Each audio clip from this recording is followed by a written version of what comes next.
How to play Brawl Stars on PC. Welcome and let's get right into this tutorial. Unfortunately, as for today, there is no any official Brawl Star client for your PC. However, if you really wish to play Brawl Star, you can always check out in your Play Store or App Store. There are other options such as Android emulator such as your BlueStack through which you'll be able to install your Brawl Star in your device and play in your PC.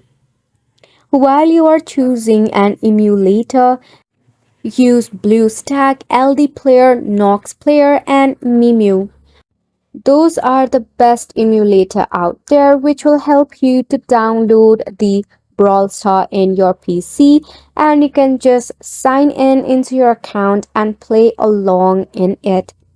However, the only drawback over is you will find similar interface of your Android in your PC, or there might be the chance that you might not be able to enjoy the game in your bigger screen as it is set up as an Android.